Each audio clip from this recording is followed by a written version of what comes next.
په دې پړاو کې له ټاکل شوو 100 کروندګرو څخه لسګونو تنو ته هر یو ته 50 کیلوګرامه اصلاح شوي د غنمو تخم، 50 کیلوګرامه تور کود او 50 کیلوګرامه سپین کود وویشل شو. د ویش پر مهال د کرنیزو خدماتو عمومي مدیریت کروندګرو ته سپارښتنه وشوه چې اصلاح شوي تخمونه د ترویج په موخه په خپلو کروندو کې وکري، ترڅو د ښه حاصل له لارې نور کروندګر هم ترې ګټه واخلي. همداراز د افغانستان د راتلونکو نسلونو موسسې مسؤلین وویل چې د اصلاح شوو تخمونو او سرو سم استعمال به د حاصلاتو زیاتوالي لامل شي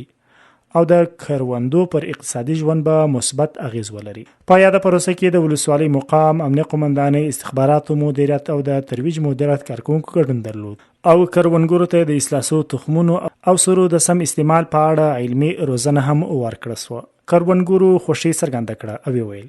که مرستندویه ادارې د اړوند دولتي بنسټونو تر چتر لاندې پر وخت مرستې ورسوي، نو د دې په حاصلاتو کې به د پام وړ بهبود راسي.